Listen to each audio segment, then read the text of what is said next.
this episode, we are going to be talking about the Norns. 3 Norns which bear no resemblance whatsoever to 4 candles. They're kind of different. And if yon's a meat pie, what have I left in the oven? Warming up for my dinner. There's one for the Brits. Well, I thought we'd start this episode with a bit of a song. A song? Yeah, I've got the lyrics right here and everything. You want to sing a song about the Norns? Yeah. How does your song about the Norns go? 3 little Norns from school are we, bright as the guides of fate can be, filled to the brim with girlish glee. 3 little Norns from school. Everything is a source of fun. Nobody's safe for we care for none. Life is a joke that's just begun. 3 little Norns from school. I messed that up. It's okay. Okay. They'll be in hysterics by now. They won't have heard Anyway. a thing.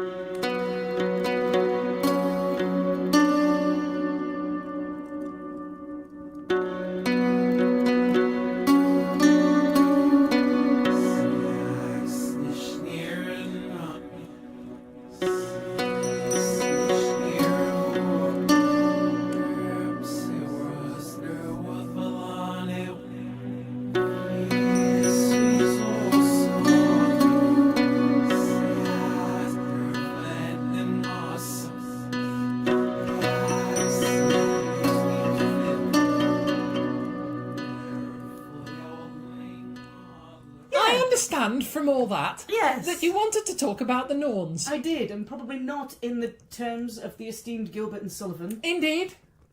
Norns. Yes. Do go on. Thank you. Who are the Norns? Well, it's a good question. Oh, I'm sorry. Shall we introduce ourselves first? I was going to say, shall we do some introductions first? That's a good Allow point. the lovely listeners to find a cup of coffee, settle in around the virtual campfire, grab a blanket, warm your knees, settle back. Actually, to be fair, I don't think we're going to need a blanket. No? Or Bit even warm. Much of a fire. I mean, the fire's only really for symbolic purposes It tonight is, because but it's quite warm out It there. is, but it's kind of nice. You know, embers on a nice warm night. Yeah, Can go there. yeah. Kind of nice sort of chilly out thing.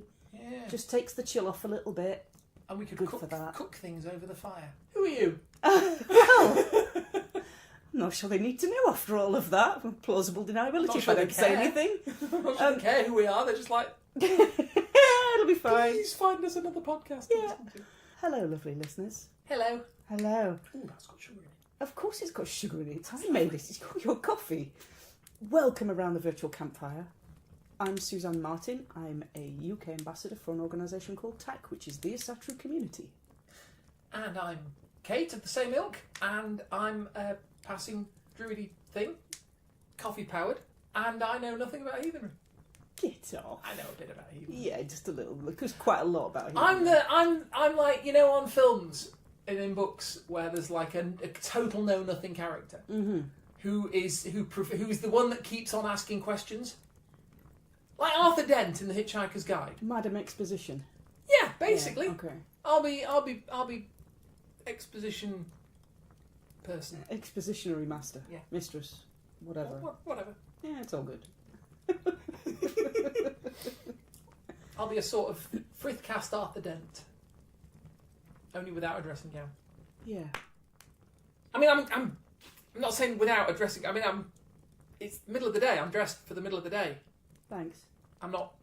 I need to know that. I'm just saying. Well, not that I can't see you, but the lovely listeners around the virtual campfire That was my concern. may not have that advantage. That they thought I was sitting here in a dressing gown, Yeah. and it's not like that. No. Lovely listeners, welcome to episode 33 of Frithcast. Hello. Hello. Hello. And as we managed to say right at the very beginning, being a very good place to start. There was a beginning. The kind of was. There was a bit where we started talking, and I'm guessing that was the beginning this time round. Fair enough. We're going to talk a little bit about the Norns, and a little bit about a couple of parallels to the Norns. Mm-hmm. And also, we're going to kind of, you know, we've done a couple of episodes recently where we've probably given you some quite deep thinky material. You know, we looked at cyclical time, and we've looked at a couple of other things where it's just kind of digging into your brains a wee spot and twisting things over a little bit and having a look at things. And Ragnarok. And the Ragnarok. And if I could roll my R's, I would do that so impressively. I'd be like, Gandalf doing Mordor would have nothing on me talking about Ragnarok. But I can't. I've never been able to do it. Okay. Moving on. Okay. So we thought this episode we'd have a chat about the Norns and look at the concepts of fatalism and free will. Okay. Now, we can appreciate this is generally a very short podcast. So usually we do episodes under half an hour. The very, very first ones we did were about 20 minutes long. Oh. That was with the title music included, so they were really short. Sometimes we get carried away, though. Sometimes we get slightly carried away and we end up at about 40 minutes. So the big knotty problem right in the middle of our episode this time round is going to be fatalism versus free will, which philosophers have argued for centuries, and we are going to dip our toes in for about 20 minutes. Yeah. Yeah. We'll kick it Into touch. We'll kick it right into touch just in Of that course. time. No problem. We can. Will. Yeah. I'm sure there's nothing they could do that we can't. We are so doomed. Okay, the Norns. Let's start with the Norns. Who are the Norns? Well, the Norns are 3, you might call them ladies or individuals, who are linked together. Okay. And they basically control the fates. If you imagine your whole life is a thread. So at one end of the thread, where you've got one cut end, you've got you being born. Mm-hmm.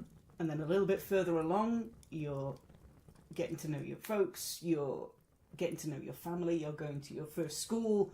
Yep. A little bit further along from that, you're going to another school, you're taking exams, and further on down your life, and so on, along through all of the things that you've done. This is the thread. And the thread. It leads through. Yep. This is the thread of your life. Yep. And way off in the distance, at the other end, the thread stops. Way off. Way off. Way off in the Yeah, distance. Let's just keep that. going for miles and miles Yep. and miles. Yep. But it stops. Like it started, it will stop. Not if I have anything to say about it. I It know. won't.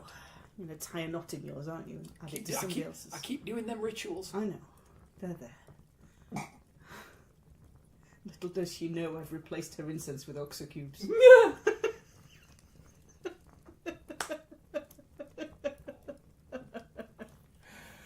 I thought it all seemed a bit gravy. Yeah. The gravity of the I situation. know. It's just a bit kind of thicker than you would normally expect.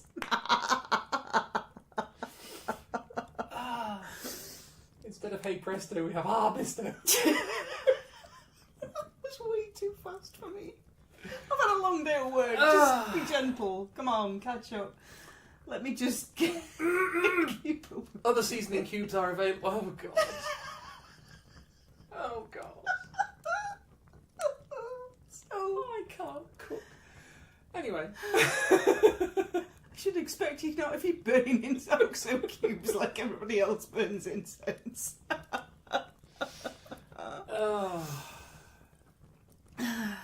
Norns. Norn, yes. Yes. We were talking about Norns. So you have 3 Norns, thread of your life. Yes. Now the Norns are connected with the thread. Okay. One of them will spin the thread of your life. Mhm. The second one weaves the thread of your life into the tapestry of history. So it's interacting with all of these other threads that are going on. Okay. The third one will cut the thread of your life, just like they cut everybody's thread. Mm. Eventually.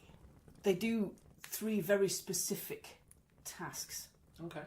And even the gods don't have the knowledge they have about where events are going to go, what pattern they are going to weave into this cloth of history that they are building out of everybody's threads. Mm.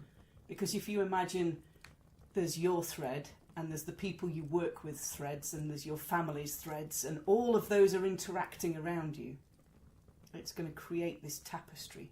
Yeah. And if you throw into that then minor events, major events, big life-changing events, this tapestry gets bigger. Mm. And threads that were way over there suddenly come all the way across into yours and then disappear again as somebody comes into your life and out.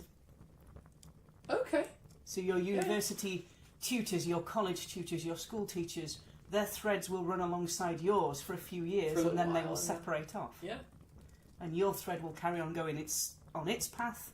Their threads will carry on going on their path. Friends and partners and business acquaintances and all these people that arrive and stick with you for a bit and then go. Yep. Or arrive and stick with you, or you just happen to pass in the street. Yep.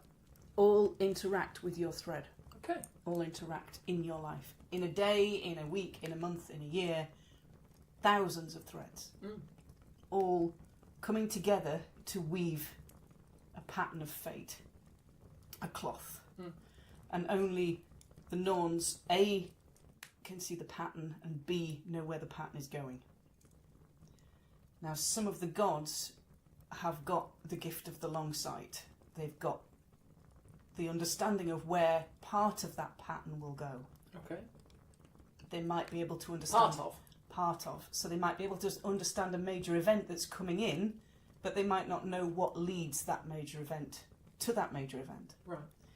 So if you look at the death of Baldur, Frigga, Queen, knows that her son is going to die, but she doesn't know how or why.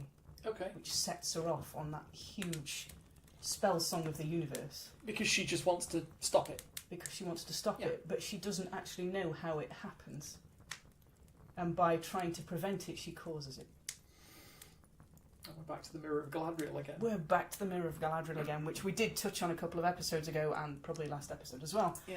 So, the Norns, being three figures, three beings, they have a couple of parallels in other mythologies. You'll probably know the Roman ones better than I do. I do. Talk us through the Roman ones. To be honest, I've got to say it's exactly the same story. The Parkai are the Roman equivalents. Parking attendants? Parking attendants. So you will go in this space? There's, you will go in this space? I'm sure there's meaning to the word, but I'll look it up. Okay. Yeah, the Romans have an equivalent trio. Okay. Again, 3 women. Yeah. And they are called, I believe, if I remember the names correctly, Nonna, Decima, and Morta. Okay. They, respectively, spin, thread, and cut. Okay, yeah. There's not really a deal, I can tell you. Because it seems thing in Roman to be a very the Greeks had an equivalent as well. With the Greek and the Romans, things tend to mush together. Yeah. Because to a great extent, a lot of the Roman way of looking at things religiously stemmed from the Greek culture. Well, they kind of sort of went all a little bit hero worshipy about the Greeks. Even they though did. They conquered them. They were just like, these Greeks are awesome. That's right. So you end up with a lot of the Roman gods end up with a direct equivalent in Greek mythology, to the point where they are considered the same person. Okay. They're considered the same god. So you might have Aphrodite for the Greeks. You've got Venus for the Romans. They are basically the same goddess. Okay. But then you get in later Roman mythology, as Rome starts to mimic Greece more, because it looks back on it as an ancient culture or an old culture that is very much more, it's, as you say, hero worship. Yeah. So the Romans start to model themselves more and more on the Greeks. Hence, you end up with once the Roman Empire splits in two, you end up with the majority of people in the East speaking Greek rather than Latin. Oh, wow. And that's why the Byzantine Empire, which we now call the Byzantine Empire, it would have referred to itself as the Roman Empire throughout its history up until its fall in 1453. It was the Roman Empire to them. We call it the Byzantine Empire because it was based in Byzantium, now Constantinople, now Istanbul, sorry. But the Byzantine Empire spoke Greek exclusively. I seem to recall from Latin lessons very, very long ago that even if you spoke Latin, you weren't considered Roman. You were still considered a barbarian unless you could speak Latin and Greek. You were certainly considered uneducated. Yeah. You were only considered to be an educated, proper Roman if you could speak Latin and Greek. And speak them properly. Do proper declaiming and proper rhetoric and all that sort of stuff. I'm narnered. I can only buy a newspaper in Latin and that's me done. Well, I can speak English quite well. But yeah. That's about my living. About there. So there was a Greek equivalent to the Parkai, to the Norns in Norse. Yeah, you essentially have exactly the same concept in Greco-Roman philosophy as well. To what extent they were thought about, on a day-to-day basis, probably not to anything like the same extent. But you end up with, yes, the Stygian witches. It can be argued that they're a representation of the Fates. Okay. In Greek mythology. So anybody who's seen the original Clash of the Titans, I don't know whether they crop up in the remake. Don't think so. If you've seen the original stop motion Clash of the Titans from the 70s, we'll put the link in the description. Fantastic film. Go find it. It's awesome. The skeletons are wicked cool. Oh, fabulous. And they, the Stygian witches appear in that, and they were represented as these three wise but very, very dangerous witches who Perseus had to go and consult on something, but of course he had to do it very carefully. Yes. Because they would eat it. Yeah. They would do horrible things to it. And they shared an eye. I was going to ask you if they were the ones with a timeshare eyeball. That's right. Okay. They had, in the film, they had a crystal ball that represented their eye. And they had to, in the film, they have to hold it to their forehead in order to be able to see. And they're constantly fighting over whose turn it is with the eye. And Perseus's trick for dealing with them is he has to get them to let go of that eye so that he can get hold of it. Okay. So that they can't use it. Yeah. And then he's got them at his mercy, and he can. That's an appearance of similar characters in a myth. The actual Fates, of course, you can't have at your mercy. Oh no, it's not a good idea. It just doesn't work. It makes the concept makes no sense. You Yes. are at theirs, and that's how it the way it works. has to be, yeah. Yes.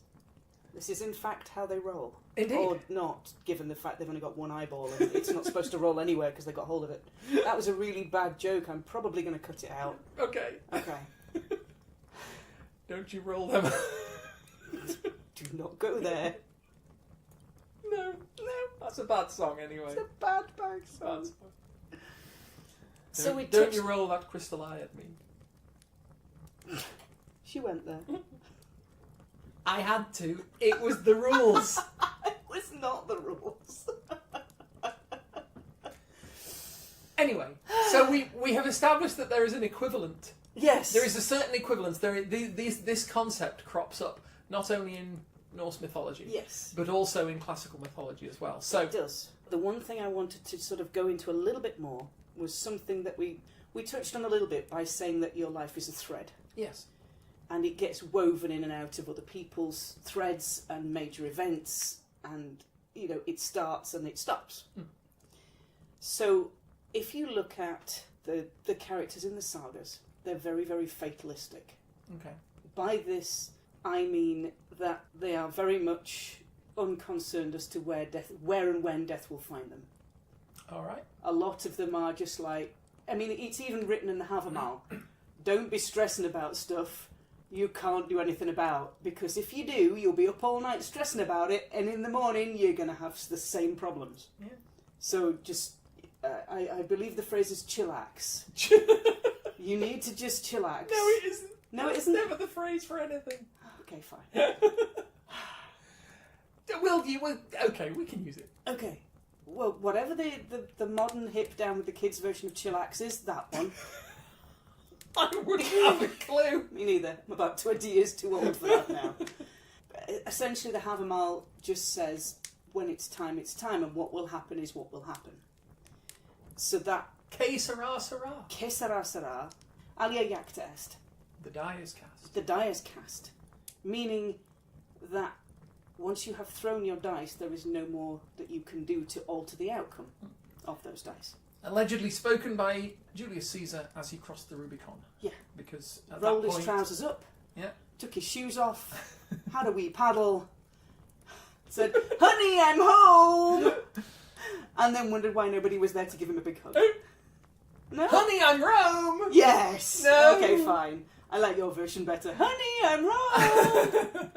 Yeah, and wondered why nobody was there, and everybody was just off in the corner having a wee sulk. They were hiding under the table. They were. They'd gone round beforehand. They said, Caesar's coming.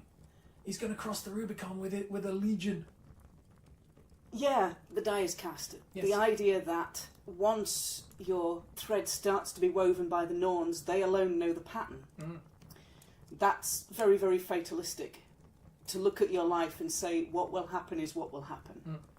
And I have no direct influence over what will happen. Okay. That's a very, very, very fatalistic understanding of what goes on in somebody's life.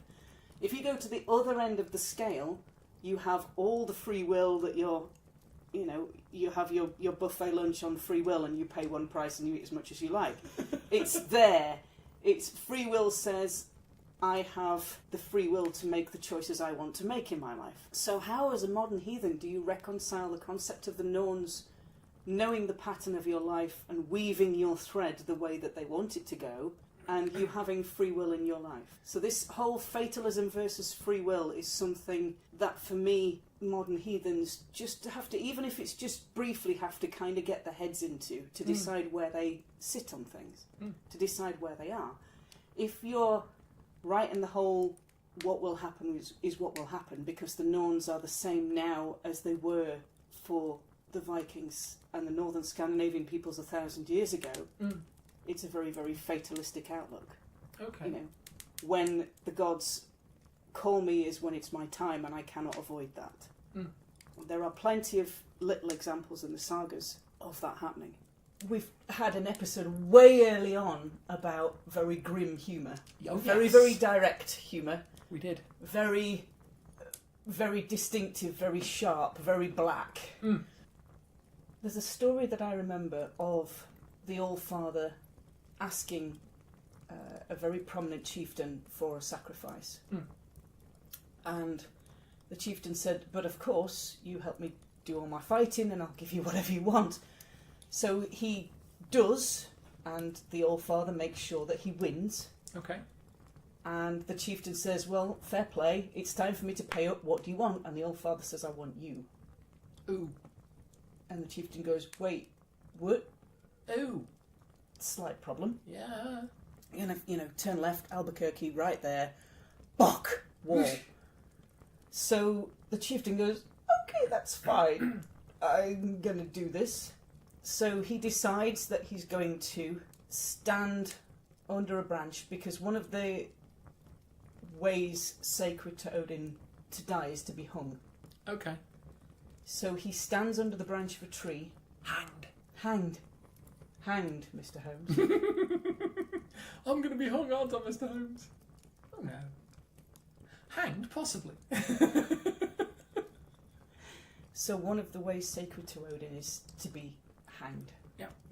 So he stands under a tree and gets two of his captains, his trusted men, to put a piece of cotton around his throat and throw the end of the cotton over the branch. Are we trying to outfox the Allfather, are we? Yes. How well does that go? Not very. Okay.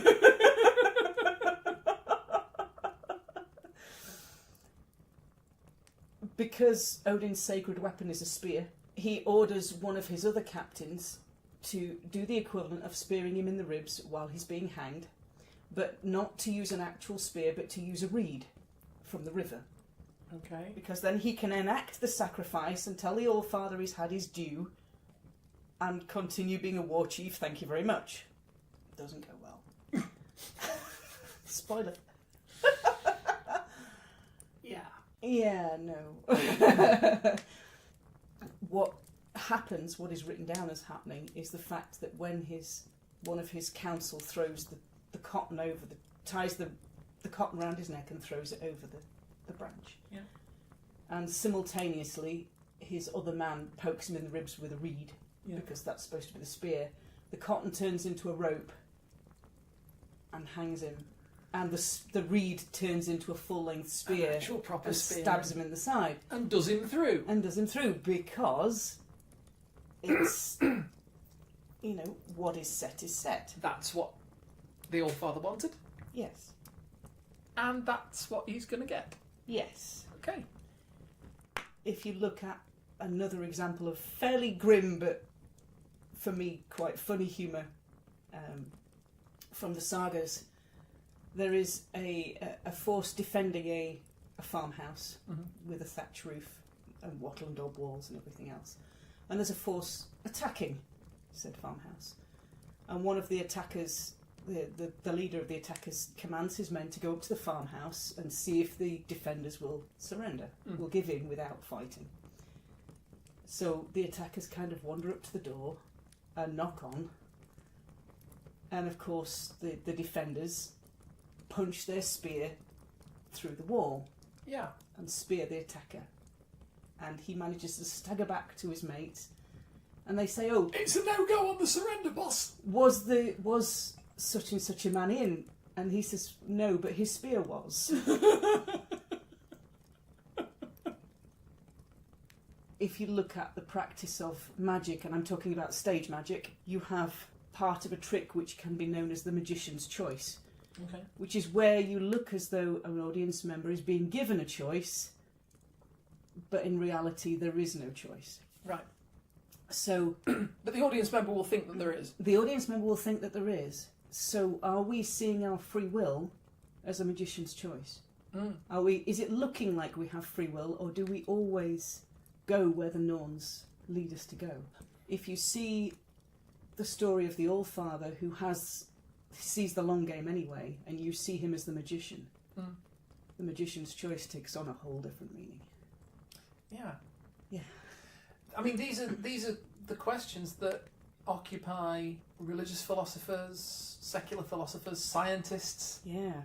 You know, and always have done. I mean, you're basically asking the question of. I mean, the question of free will is one of the biggest questions in all of those fields. Not only have you got, I mean, obviously you have it there in Norse philosophy, which, as you say, is very fatalistic. So that tends to lean towards everything is already preset, or at least a certain proportion of things. Yeah, your major events are preset. Potentially preset.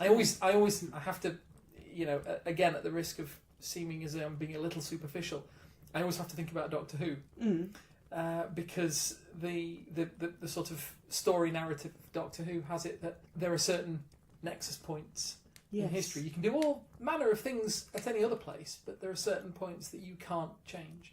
Yes. And there is going to be a significant event that happens there, and it must happen. It doesn't matter whether you've got a time machine and you can go back and do this and that.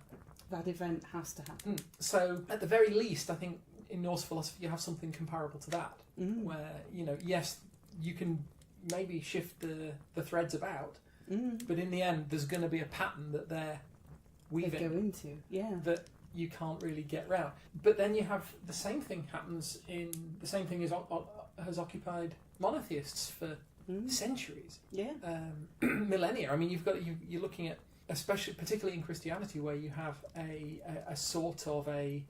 I have to be careful how I put this, because I don't want to imply an equality or an equivalence between God and the devil. But you have these two competing forces. Yes. The whole thing of the sort of the Christian narrative is that we have free will, and yet we have a set of rules that we must follow.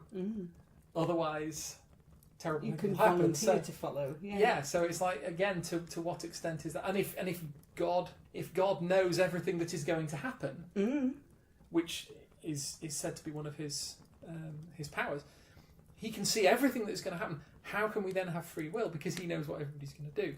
Yeah. So lovely listeners, grab a cup of coffee or a bun or your equivalent thereof, mull it over for 10 minutes, give it a thought or two about where you as a modern heathen, how you understand fatalism versus free will. We could probably go on this all night. Yeah. because it's huge. Because I haven't even got round to scientific models of the structure of time yet. Oh, well, we did a little bit of that in cyclical time. But it's things like the concept of fatalism versus free will. How does if you've got an understanding of the universe as a multiverse, how does that translate through? Lovely listeners, we might be doing another episode on this, because we've just got going. We quite like it.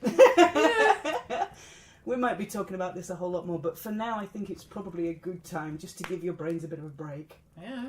So we'll probably stop this episode here and carry on a little bit in episode 34. 34. 34. 34 doesn't work, does it? No, it doesn't. 34! 34. No, not quite. Midlife crisis! I started mine at 22. And it's still going. Look at me, I got a memo at 11. So, Okay. lovely listeners, you may be pleased and or saddened to know that this is the end of this episode. This is the end. There's a song about that, isn't there? Oh, let's not. Hold your breath and count. Oh, no, let's to not. 10. Feel the earth move and then... That one? Yeah, I don't know the next line. Look, I hope you've got a wee phone. Doo-doo. I can do that much. I can do the doo-doos. I just can't do words. The sky falls. I don't know. I don't know the words. I'll look them up. We'll put them in the notes. Crumble, we will stand tall and face it all together at the skyfall. That one. That one. Yeah. Shall I stop singing it now? It's up to you. Okay. It depends. It We depends are how going to many. stop this episode because we need more coffee and clearly we need more Daniel Craig in those really nice Hey, Speedos. steady. What? Ooh, I can look. can we watch Casino Royale? Oh, God. It's got Eva Green in it. And it's got Daniel Craig in it. Double win. We're going to go now, lovely listeners. We will talk to you all next time. We're going to make this a really, really quick sign-off because Casino Royale is waiting. I've been Suzanne. I'm an ambassador for TAG. Bye. Oh, wait. You can find me online on Facebook as Suzanne Martin. And on Twitter at Suzanne Tac TAC. Go, Kate, go. Dude, I can't get up the energy, the Just momentum. Just think Eva Green. Okay. And now have you got the momentum? I've got momentum. Okay. I thought you might. We might have to cut all that out. Just motivation. It's Okay, fine. if you want to find me online, I'm at glassrain.net, which is my shabby excuse for a website. Or you can find me on Facebook and Twitter, and they're linked from the said website. Yeah, basically that's it. Or if you play Elite Dangerous, I'm in that as well. All done? Yeah, pretty much. Lovely listeners, please enjoy the virtual campfire. We're going to just sidle off and go watch a film. And we'll talk to you all next time. Bye-bye. Bye.